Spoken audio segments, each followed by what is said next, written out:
Smash Management was born to help you smash through barriers to working as a manager, especially if you are not trained in management. If you are an accidental or new manager, or a student of management, this is for you. I'm a lecturer in management and business, as well as a learning and development specialist who struggled from the beginning with life at work. No one in my family was a professional, had a degree, or told me anything about the world of work and the challenges of the workplace. This channel is about real situations and challenges we all face at work, and particularly as a manager. I draw on many areas of thought and a wide range of authors, philosophies and books. Today, we take a short journey into leadership.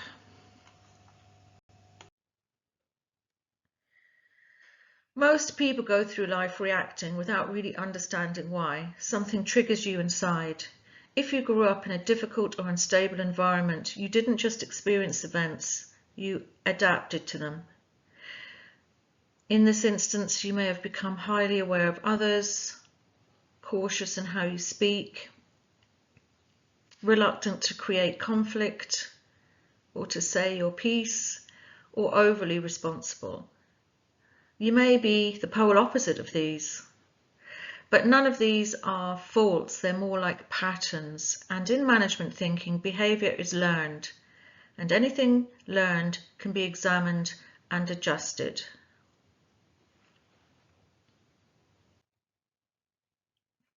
So instead of judging yourself, think of speaking and reacting from an optional space in time.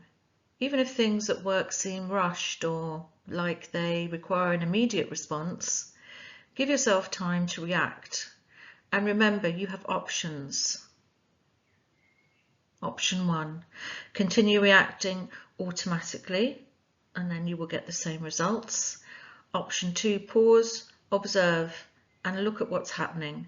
Option 3, choose a different response altogether, perhaps, even if it feels unfamiliar. That's the starting point. You are not trying to become someone else.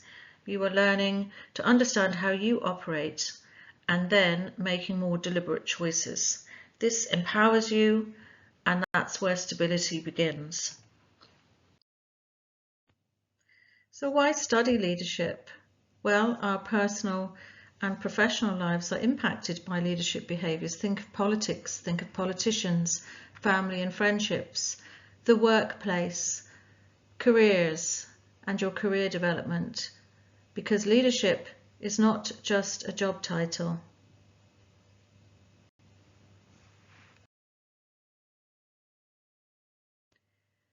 John F. Kennedy quotes or states that leadership and learning are indispensable. So it shows that some personal reflection or self-development is required to be a great leader. Coming up, we define leadership in general. In this episode, we focus on a short historical overview, a selection of definitions, and a short journey through what is known as trait theory, which is also regarded as the nature argument, as in the nature of the human argument, or natural causes, if you want to put it in a different way, of what makes great leaders. Now you'll see later on that this theory has subsequently been sort of thrown out as such, but some of it you can't really argue with either. So let's have a look.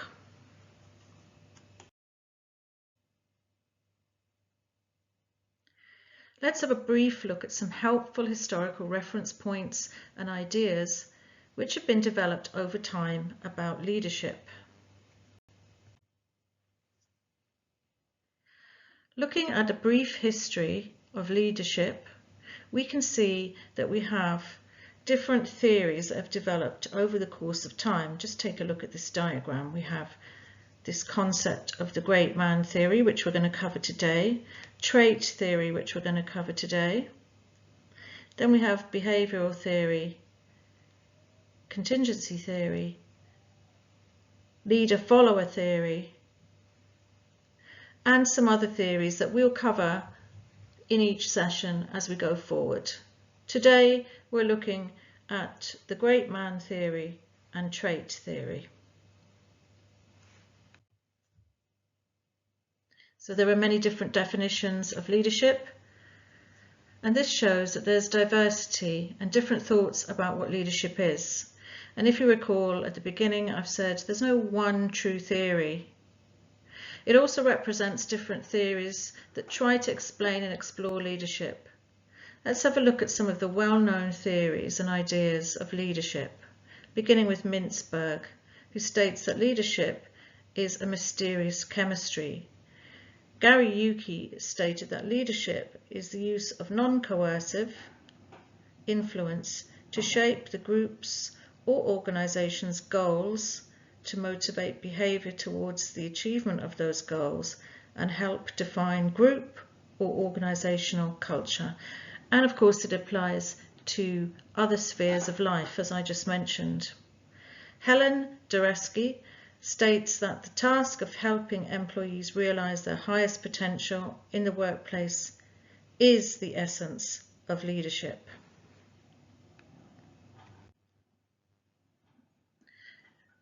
Looking at trait theories, we're referring to innate human qualities that leaders should have ideally, and this was popularized during the 1840s by Thomas Carlyle. As I've stated, the great man theory was popularized during the 1840s. There was no focus on women as leaders at this time, and it's written in terms of men, the great man theory. However, we include men and women in this discussion, as leadership takes place not only at work, but in homes, in society, in charities, and in caring for others. So the great man theory has these concepts that people are born with unique characteristics that make them different from ordinary people. This theory rests on two main assumptions.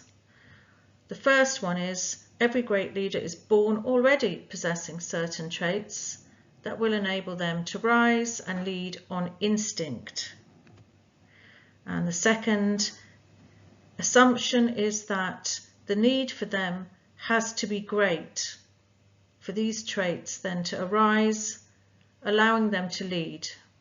So they must really want to be a leader.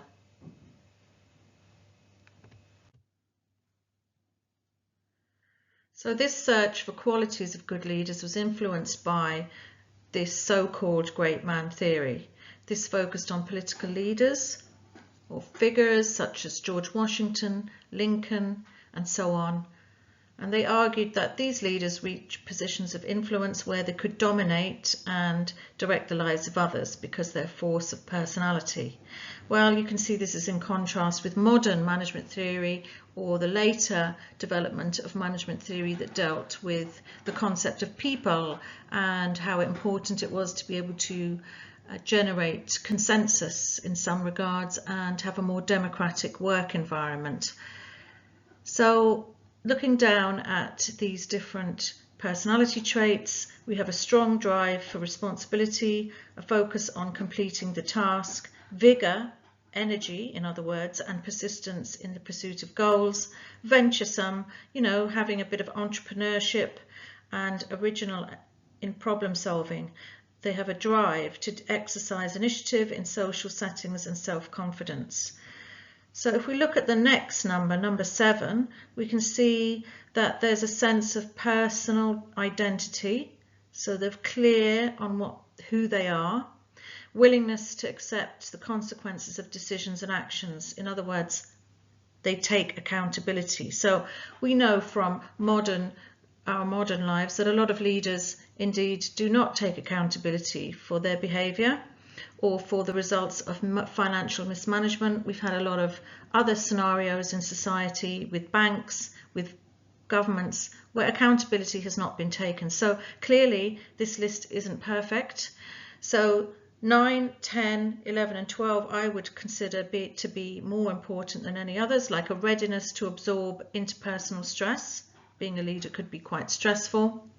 and you also have to discuss many items at work and between different personalities, willingness to tolerate frustration and delays, ability to influence behaviour of others, and the capacity to structure social systems to the purpose at hand. So putting teams together, changing teams around, utilising people's best talents and abilities. So even though this list has been somewhat put to one side, I would argue that most of these personality traits are perhaps essential to being a good leader. But can you have them all?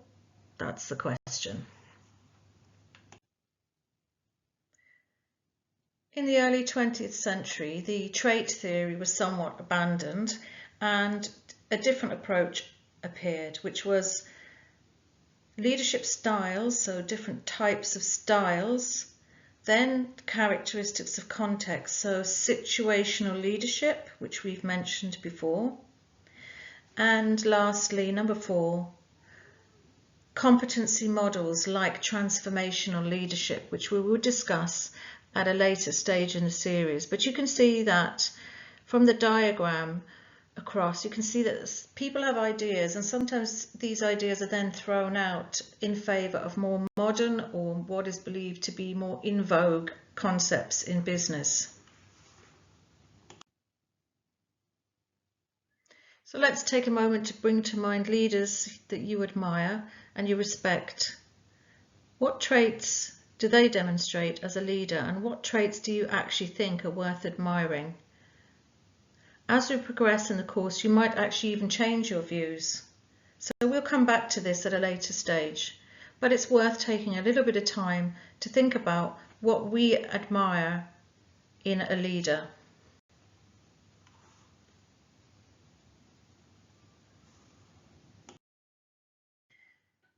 So looking at the final point summary here, leadership is often misunderstood. Managers think it's only about control.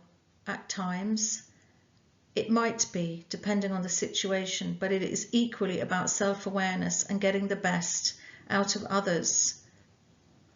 So looking at management, it's not just about tasks, it's about people. Theories guide us, and in this short presentation we have touched on a few very interesting theories and philosophies. Leadership is a skill, so you should prepare for it, and that's why we study management and leadership, because you need to be prepared with the respect it deserves, because it can have a lasting effect, not only on the workplace, the operations of your organisation, the success of your organisation that you work for, the outcomes for your organisation, but also on the people that work within those organisations. So the key takeaway is that leadership is not about control per se. It is about getting the best from yourself and out of people.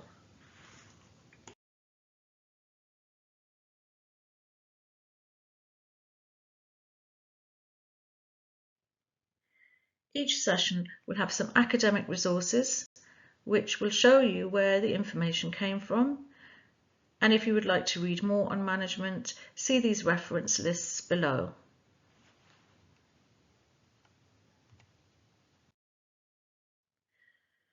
I have started this channel, Smash Management, which was born out of a dream to help and support you whether you are a new manager, an accidental manager, or a challenge manager. Thank you for listening and for your time. Please like and comment to encourage me to create more useful material and videos to help you work well at work.